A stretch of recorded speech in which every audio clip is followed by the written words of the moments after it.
The janitor's mop slipped from his trembling hand the moment the CEO's words echoed through the silent office. For a full, stunned heartbeat, Ethan Cole couldn't breathe. The world, with its glass walls and fluorescent lights, seemed to tilt as his mind tried to make sense of what had just been said. The CEO, Isabella Hartley, the most untouchable woman in the city, had just looked at him, a janitor in a faded uniform, and said softly but firmly, "Pretend you kissed me for 7 minutes."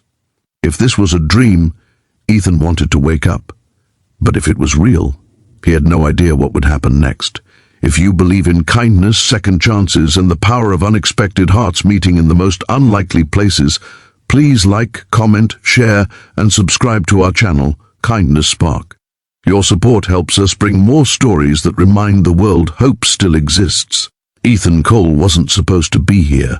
Not in this towering glass building filled with people who earned more in an hour than he did in a week. 5 years ago, he had a promising career as a construction engineer. But one accident, one mistake, and one cruel twist of fate had taken everything. His wife, his job, his dignity. What he had left was his 7-year-old daughter Ellie, and a fierce promise to keep her safe and smiling no matter how many nights he had to scrub floors to do it. Every night, when the skyscraper emptied of suits and the echo of high heels faded down marble hallways, Ethan began his shift. He wore noise-canceling earbuds not for music but to drown out the whispers of shame in his mind. Sometimes, when he caught his reflection in a glass door, he'd see a man aged beyond his years, tired eyes, calloused hands, and a faded ID tag that said maintenance. Then, one ordinary Tuesday afternoon, everything changed. Isabella Hartley, 32, CEO of Hartley Media Group, was known for her precision, intelligence, and a heart frozen behind years of boardroom wars.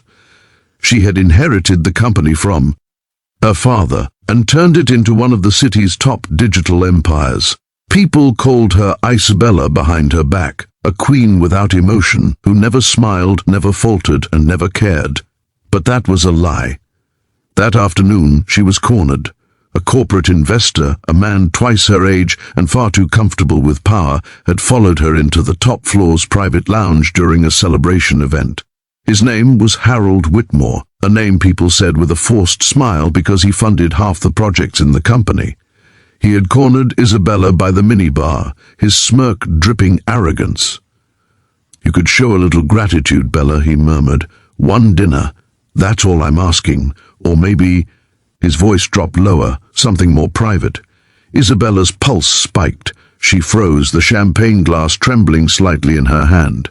Around them, the music and laughter from the boardroom muffled behind heavy doors. She didn't want a scene. She couldn't afford one. But the panic inside her grew as he took a step closer. Then the door swung open. Ethan, pushing his cleaning cart, stopped mid-step. He hadn't realized anyone was still up here.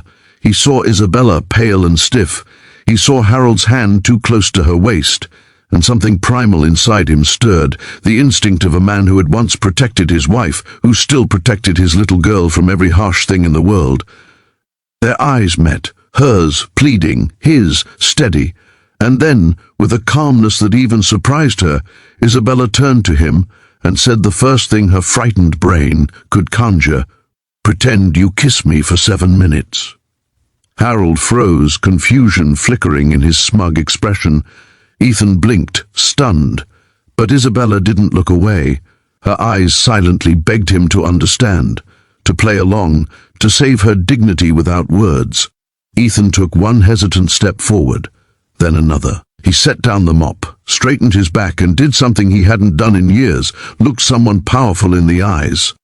"Sure," he said quietly, voice steady. He stepped close enough that Isabella could feel his warmth and the faint scent of soap and clean linen on his shirt.